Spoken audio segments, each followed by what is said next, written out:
उसके बाद आपके पास आता है टैक्स पेबल का अकाउंट। तो टैक्स पेबल का अकाउंट अगर आप देखते हैं, आपको एसओएफपी में टैक्स पेबल का ओपनिंग बैलेंस मिलता है, टैक्स पेबल का क्लोजिंग बैलेंस मिलता है। तो आप इसको इस अकाउंट में रखकर अगर आपको टैक्स पेड दिया हुआ है तो आप टैक्स एक्सपेंस की वैल्यू निकाल सकते हैं।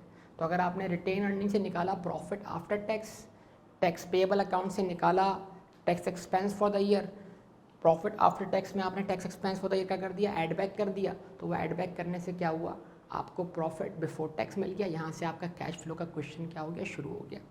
लेकिन बाज़ दफ़ा क्या होता है, टैक्स प्रॉफिट बिफोर टैक्स आपको दिया होता है, टैक्स एक्सपेंस आप यहाँ रखते हैं, आपको टैक्स पेड मिल जाता है, क्योंकि टैक्स पेड को आपने दिखाना है कहाँ पर, आपकी ऑपरेटिंग एक्टिविटीज़ के अंदर। ग्रॉस फंड जनरेट के बाद हम क्या करते हैं, ग्रेच्युटी पेड लिखते हैं, आप क्या करते हैं वहाँ पर इंटरेस्ट पेड लिखते हैं, और सबसे लास्ट आइटम क्या लिखते हैं, आप टैक्स पेड लिखते हैं। तो टैक्स पेड आपने दिखाना होता है कहाँ पर, ऑपरेटिंग एक्टिविटीज़ में। तो आप टैक्स पेड की वैल्यू इस अकाउंट से निकाल सकते हैं।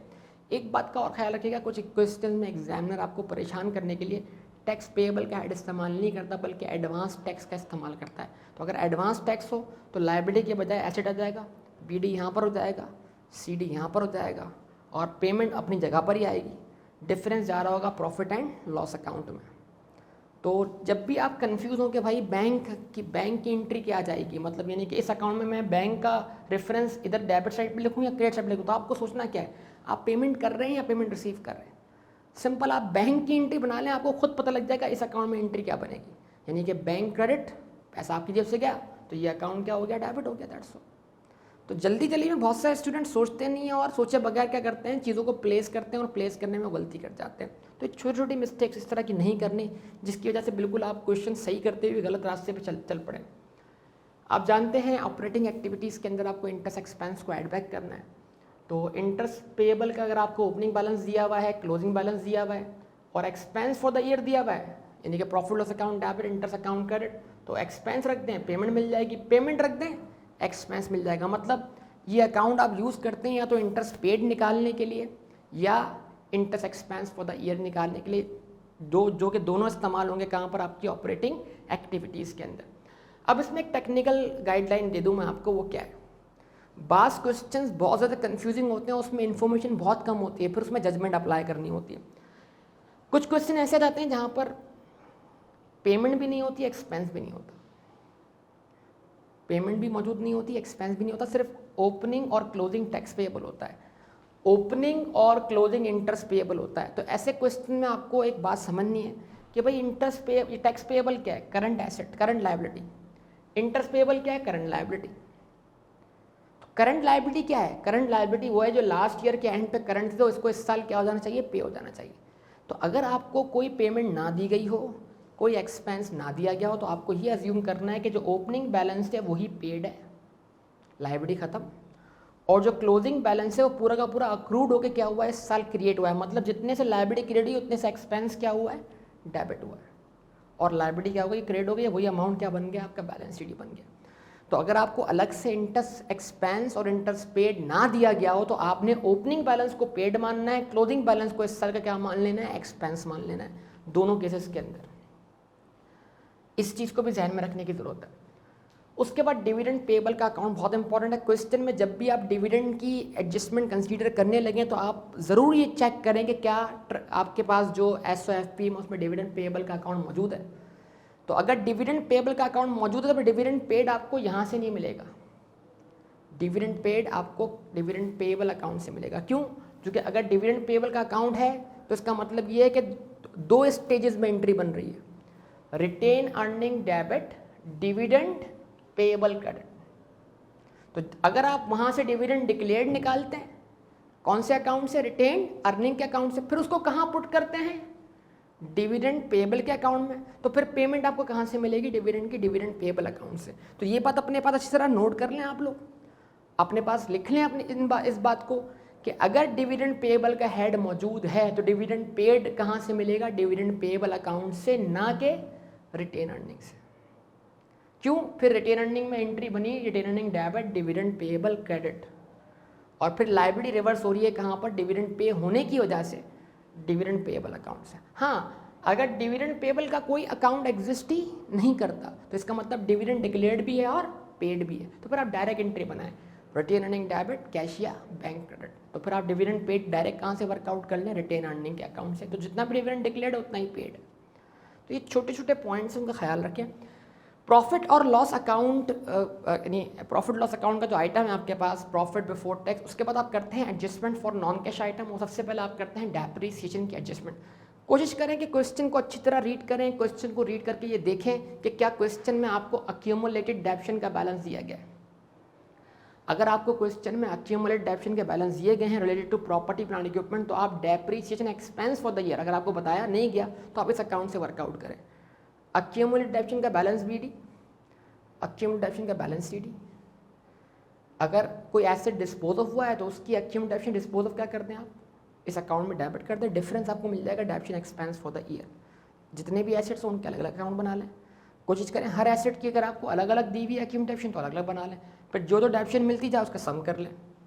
बाज़ दफ़ा ऐसा होता है कि एक एसेट की डेप्शन दी हुई होती है, एक का डिस्पोजल नहीं दिया होता, तो फिर करना ये है कि दो एसेट्स के अलग अलग अकाउंट बनाएं किसके, अक्यूमुलेटेड डेप्शन के, ताकि एक अकाउंट से मिल जाए डेप्रिसिएशन, दूसरे अकाउंट से क्या मिल जाए, डिस्पोजल। अगर आप दो अकाउंट्स को मिक्स कर देंगे तो मिक्स करने से ये होगा कि जो दो मिसिंग वैल्यूज़ मिलनी है ना वो आपस में क्या हो जाएंगी, नेट ऑफ हो जाएंगी, फिर आपका आंसर सही नहीं आएगा। उसके बाद आपको इन्वेस्टिंग एक्टिविटी में क्या चाहिए होता है जनाब, इन्वेस्टिंग एक्टिविटी में आपको चाहिए होता है addition to property plant equipment. और यहाँ से अगर फर्ज करें आपको क्वेश्चन में डेप्शन एक्सपेंस दिया है तो डेप्शन एक्सपेंस पुट करके आप डिस्पोजल निकाल सकते हैं अक्यूमुलेटेड डेप्शन का। उसको आप मैच करें जाने वाले एसेट की कॉस्ट से, मिल जाएगी आपको WDV। फिर उसको मैच करें आप जाने वाले एसेट की सेल प्रोसीड्स से, तो गेन या लॉस भी मिल जाएगा। उस गेन और लॉस को आप रिवर्स कर दें कहाँ पर, एडजस्टमेंट वाले एरिया में, ऑपरेटिंग एक्टिविटीज़ में। ये भी इंपॉर्टेंट इसका यूज़ हो सकता है। प्रॉपर्टी प्लांट इक्विपमेंट वापस आते हैं। प्रॉपर्टी प्लांट इक्विपमेंट का अकाउंट जब आप इस अकाउंट को बना रहे हैं तो फिर ये अकाउंट आप कॉस्ट पे बना लें। ओपनिंग बैलेंस कॉस्ट का रख दें। इसमें एडिशन होगा। एडिशन क्या है, आपका कैश आउटफ्लो है, जो कि आपने प्रॉपर्टी प्लांट इक्विपमेंट डेबिट किया है, कैश या बैंक क्रेडिट किया है। फिर इसको कहाँ दिखाना है आपने, इन्वेस्टिंग एक्टिविटी में। फिर हो सकता है कि कोई बिल्डिंग या कोई एसेट अंडर कंस्ट्रक्शन या अंडर इंस्टॉलेशन हो, तो जैसे ही वो अवेलेबल फॉर यूज़ हो गया तो उसको आप कैपिटल वर्क इन प्रोग्रेस से ट्रांसफर कर देंगे। तो जो कैपिटल वर्क इन प्रोग्रेस का ट्रांसफर है उसकी एंट्री क्या है, PPE debit capital work in progress credit. तो इसका मतलब क्या, इस एंट्री में कोई कैश आउटफ्लो या कैश इनफ्लो दिखाई नहीं दे रहा, तो इस एडिशन को आप कैश फ्लो में शामिल ना करें, क्योंकि इसके लिए जो भी कैश आउटफ्लो आपकी जेब से हुआ होगा वो कहाँ डेबिट हुआ होगा, कैपिटल वर्क इन प्रोग्रेस के अकाउंट से। तो उसको फिर आप वहाँ से उठाएं, कौन से अकाउंट से, कैपिटल वर्क इन प्रोग्रेस के अकाउंट से। तो इस अकाउंट से या तो क्या होगा, आपको एडिशंस मिल जाएंगे, या फिर जो एसेट डिस्पोज ऑफ हुए होंगे उनकी कॉस्ट मिल जाएगी, ताकि उनका गेन या लॉस आप वर्कआउट कर सकें। उसके बाद अगर आपको ट्रेडिशनल वे के अंदर जो SOFP दी गई है उसमें प्रॉपर्टी प्लांट इक्विपमेंट की कॉस्ट और अक्यूमुलेटेड डेप्शन बताई नहीं जा रही, तो आप प्रॉपर्टी प्लांट इक्विपमेंट का अकाउंट बनाएं किस पर, WDV पर। बैलेंस BD WDV होगा, बैलेंस डी WDV होगा। एडिशन हमेशा कॉस्ट पर होगा, ट्रांसफ़र भी कॉस्ट पर होगा। अगर एसेट रीवैल्यू हो रहा है तो आप एंट्री बनाएं asset debit revaluation surplus credit upward revaluation. इसमें से कोई एसेट अगर डिस्पोजल होगा तो डिस्पोजल WDV पर रिकॉर्ड होगा। दूसरी एंट्री क्या है, अगर एसेट डाउनवर्ड रीवैल्यू हो रहा है तो आप जानते हैं एंट्री बन रही है asset account credit revaluation surplus debit. अगर एसेट पर कोई इम्पेयरमेंट लॉस आ रहा है तो impairment loss debit, property plant equipment credit. डेप्शन की एंट्री फिर क्या बन रही है WDV अप्रोच के अंदर, डेप्शन expense debit property plant equipment credit. इसका मतलब क्या है, यहाँ से आप एडिशन निकाल सकते हैं, कैपिटल वर्क इन प्रोग्रेस का ट्रांसफर निकाल सकते हैं, डेप्रिसिएशन वर्कआउट कर सकते हैं। ये नॉर्मल आइटम है कहने का। तो यहाँ से आप इम्पेयरमेंट भी निकाल सकते हैं और डिस्पोजल यानी जाने वाले एसेट की WDV। तो जो यहाँ पर वैल्यूज़ हैं, अगर जो इन्फॉर्मेशन अवेलेबल है तो कोई किसी भी एक मिसिंग वैल्यू को यहाँ से फाइंड किया जा सकता है। उसके बाद इस अकाउंट को देख लें, कैपिटल वर्क इन प्रोग्रेस का अकाउंट है। इस अकाउंट में ये बैलेंस BD है और ये बैलेंस CD है कैपिटल वर्क इन प्रोग्रेस का। तो जो ट्रांसफ़र है ना, transfer property plant equipment debit capital work in progress credit, इस ट्रांसफ़र का कैश फ्लो से कोई ताल्लुक नहीं है। अब कैश फ्लो का ताल्लुक किससे है कि जिस टाइम आप कैपिटल वर्क इन प्रोग्रेस पे पैसा खर्च कर रहे हैं तो एंट्री बना रहे हैं capital work in progress debit cash या बैंक क्रेडिट। तो ये आपका एडिशन है किसके अंदर, प्रॉपर्टी प्लांट इक्विपमेंट के अंदर। और जितना पैसा आप खर्च कर रहे हैं कैपिटल वर्क इन प्रोग्रेस पर वो आपकी इन्वेस्टिंग एक्टिविटी है।